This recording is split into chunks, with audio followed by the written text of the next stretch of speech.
Steroids जो patients ले रहे हैं, जिनको डायबिटीज़ हैं और साथ में कोविड है, अगर ये तीनों चीज़ें इकट्ठी मिल जाएं तो वो चांसेस ऑफ फंगल इन्फेक्शन एकदम बढ़ जाते हैं।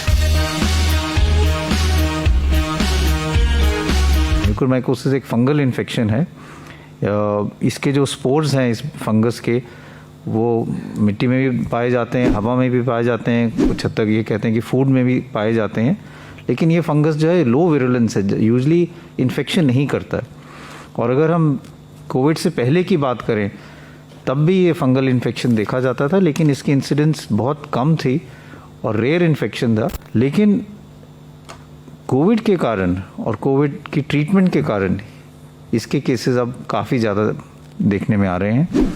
ये जो बीमारी है वो या तो फेस को अफेक्ट करती है, जिसको हम कहते हैं राइनो ऑर्बिटल सेरेब्रल म्यूकोरमाइकोसिस, जिसके कारण नाक में, आँख की जो ऑर्बिट है उसमें या ब्रेन के अंदर इन्फेक्शन फैल सकता है, जिससे लोगों की विजन भी जा सकती है, आँख की रोशनी जा सकती है और कुछ हद तक कभी ब्रेन में भी इन्फेक्शन हो सकता है। साथ में ये फेफड़े में भी फैल सकता है, जिसको हम कहते हैं पल्मोनरी म्यूकोरमाइकोसिस। दोनों में कुछ लक्षण हैं, जैसे अगर राइनो ऑर्बिटल सेरेब्रल म्यूकोरमाइकोसिस है तो हेडेक हो सकता है, सिर में दर्द हो सकती है, नाक ब्लॉक हो सकता है, नाक से सिक्रीशंस आ सकती हैं जो हरे रंग की हो, या नाक से खून आ सकता है, या एक चेहरे में सेंसेशन कम हो सकती है, एक साइड में चेहरे में सोजिश हो सकती है, या स्किन में डिस्कलरेशन हो सकता है।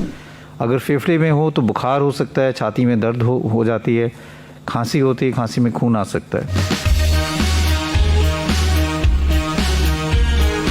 एक तो ये है कि जो कोविड इन्फेक्शन है उसके कारण भी ये एक रिस्क फैक्टर है।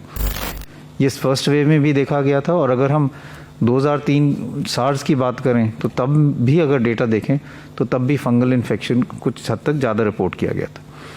लेकिन इस दफ़ा जब हम इसको ज़्यादा देख रहे हैं उसके कारण दो और हैं। एक कारण ये है कि कई ऐसे पेशेंट्स हैं जिनको डायबिटीज़ है, शुगर की तकलीफ़ है, और अगर वो कंट्रोल ना हो तो उनमें भी ये फंगल इन्फेक्शन के चांसेस ज़्यादा होते हैं। और तीसरा जो बहुत इंपॉर्टेंट कारण है, मिस यूज़ ऑफ स्टीरॉइड्स जो पेशेंट्स ले रहे हैं, जिनको डायबिटीज़ हैं और साथ में कोविड है, अगर ये तीनों चीज़ें इकट्ठी मिल जाएं तो वो चांसेस ऑफ फंगल इन्फेक्शन एकदम बढ़ जाते हैं। सबसे पहले तो मिस यूज़ ऑफ स्टीरॉइड जो है वो हमें कम करना पड़ेगा। और जैसे पहले भी कहा था कि जो पेशेंट जिनको माइल्ड डिजीज़ है, जिनको ऑक्सीजन की ज़रूरत नहीं है और जिनको अर्ली स्टेज में जो कोविड इन्फेक्शन है, उनमें स्टीरॉइड्स देने से नुकसान ज़्यादा है, फ़ायदा कोई।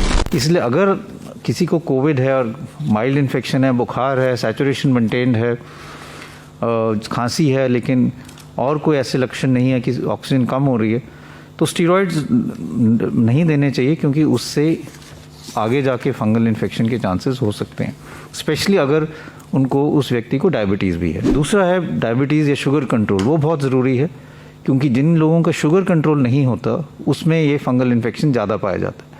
तो ये बहुत ज़रूरी है कि जिन लोगों को भी डायबिटीज़ हैं या जो स्टीरॉइड्स ले रहे हैं वो अपना शुगर चेक कराएं, क्योंकि कई दफ़ा किसी को ये पता नहीं होता कि मेरे को शुगर की तकलीफ़ है, स्टीरॉइड्स ले तो एकदम शुगर 300-400 पहुँच जाती है। तो इसलिए अपना शुगर भी मॉनिटर करें। तीसरी चीज़ ये है कि मास्क अपना लगा के रखें। जैसे मैंने कहा, ये स्पोर्स हैं, हवा में भी इसके फंगस हो सकता है।